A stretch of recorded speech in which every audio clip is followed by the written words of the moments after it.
Shalom saudara dan saudari yang dikasihi dan diberkati Tuhan. Jumpa lagi dalam Indri, Injil, dan Inspirasi hari ini. Hari Kamis tanggal 20 Agustus tahun 2020. Kita akan segera mendengar dan merenungkan bacaan Injil hari ini yang akan disampaikan oleh Pastor Galuh Bubun CICM dari Jepang. Kita awali dengan tanda kemenangan Kristus dalam nama Bapa dan Putra dan Roh Kudus. Amin.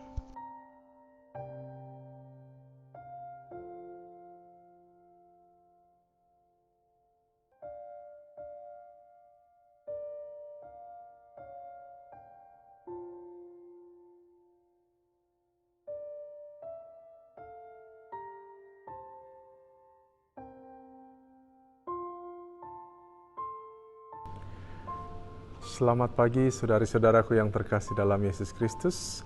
Kembali berjumpa dalam Indri, Injil dan Renungan hari ini, tanggal 20 Agustus 2020.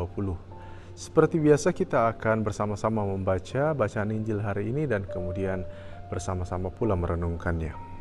Baiklah, mari kita mulai dengan tanda kemenangan Kristus dalam nama Bapa dan Putra dan Roh Kudus. Amin.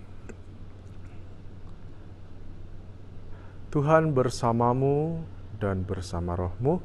Inilah Injil Yesus Kristus menurut Matius. Dimuliakanlah Tuhan. Pada suatu ketika Yesus berbicara kepada para imam kepala dan pemuka rakyat dengan memakai perumpamaan.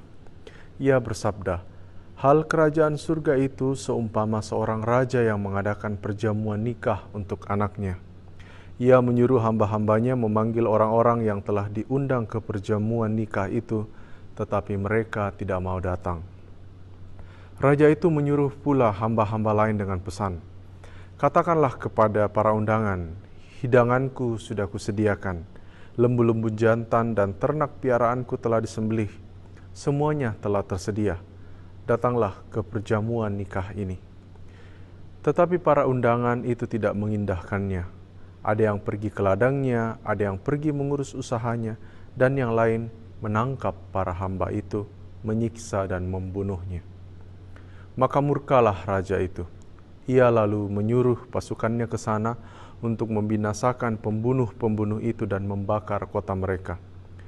Kemudian ia berkata kepada para hamba, 'Perjamuan nikah telah tersedia, tetapi yang diundang tidak layak untuk itu. Sebab itu, pergilah ke persimpangan-persimpangan jalan dan undanglah setiap orang yang kalian jumpai di sana ke perjamuan nikah itu.' Maka pergilah para hamba dan mereka mengumpulkan semua orang yang dijumpainya di jalan-jalan, orang jahat dan orang-orang baik, sehingga penuhlah ruangan perjamuan nikah itu dengan tamu. Ketika raja masuk hendak menemui para tamu, ia melihat seorang tamu yang tidak berpakaian pesta. Ia berkata kepadanya, 'Hai saudara, bagaimana saudara masuk tanpa berpakaian pesta?' Tetapi orang itu diam saja.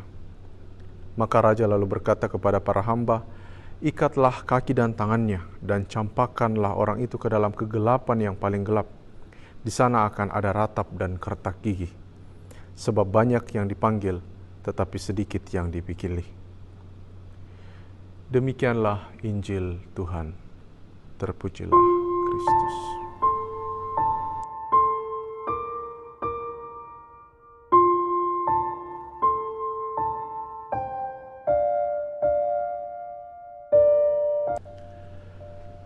Saudara-saudariku yang terkasih dalam Yesus Kristus, mungkin bagi sebagian dari kita, perumpamaan yang baru saja kita dengarkan hari ini tidak begitu mudah untuk dipahami secara menyeluruh jika kita tidak cukup familiar tentang tradisi dan latar belakang kebudayaan zaman ketika Yesus hidup di kala itu.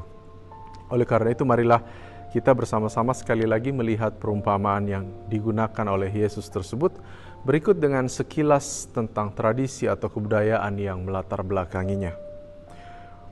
Perumpamaan hari ini berkisah tentang pesta pernikahan putra raja. Dalam budaya di zaman itu, jika anak seorang raja menikah, maka ada tradisi yang menyatakan bahwa perayaan itu harus dirayakan oleh semua rakyat yang berada di bawah tahta pemerintahan sang raja. Maka jika tradisi pada saat itu menuntut adanya pesta, maka itu juga menuntut kehadiran semua orang. Kemudian jika pemberitahuan dari pihak kerajaan keluar bahwa semuanya telah dipersiapkan, maka sekali lagi orang-orang pun diharapkan untuk membuat rencana untuk bisa bersama-sama hadir dalam pesta tersebut. Dengan melihat segala persiapan yang telah diupayakan oleh sang raja, maka ketidakhadiran dipandang sebagai suatu penghinaan bagi sang raja.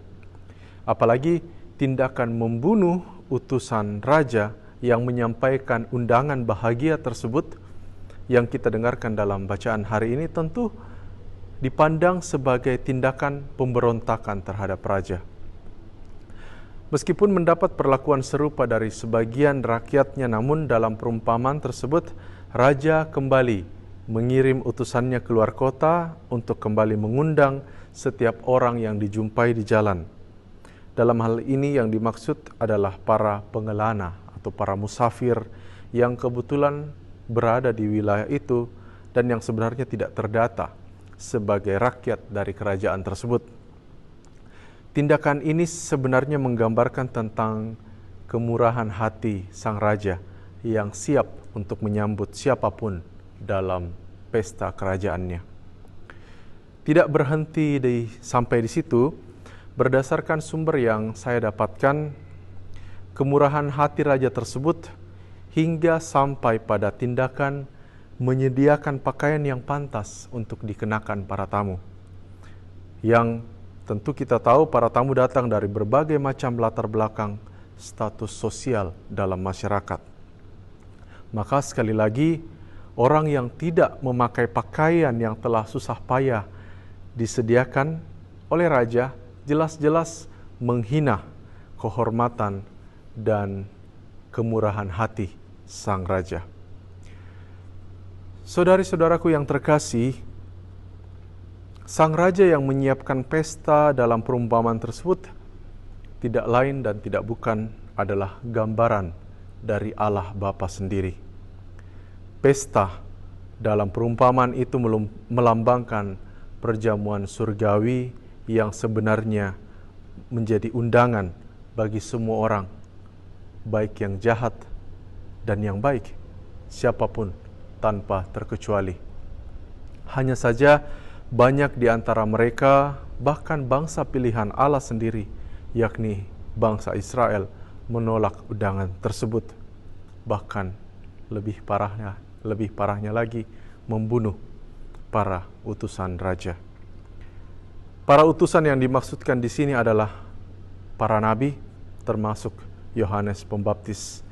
Di sini kita bahkan bisa menarik rentetan peristiwa ini sampai pada zaman sekarang, di mana saya kira di beberapa tempat di belahan dunia ini masih banyak para misionaris yang dibunuh dalam misi mereka. Maka di dalam kerajaan Allah yang digambarkan Yesus pada hari ini, jelaslah bahwa Allah menghendaki untuk memanggil banyak orang untuk bergabung, tetapi hanya sedikit yang menerima undangan tersebut sepenuhnya. Saudari-saudaraku yang terkasih, sebagaimana raja yang berulang kali mengundang rakyatnya, berulang kali ingin menyatukan rakyatnya dalam persekutuan, kehidupan Kristiani kita pun adalah panggilan terus-menerus dari Allah untuk bersekutu di dalam Allah. Maka pertanyaannya adalah, sudahkah kita, Anda dan juga saya, mengatakan ya untuk undangan Allah hari ini? Semoga kita senantiasa diberikan keteguhan hati untuk menjawab panggilan atau undangan Allah tersebut dalam kehidupan kita masing-masing melalui cara yang telah Allah sampaikan kepada kita masing-masing pula. Semoga demikian. Amin. Dalam nama Bapa dan Putra dan Roh Kudus. Amin.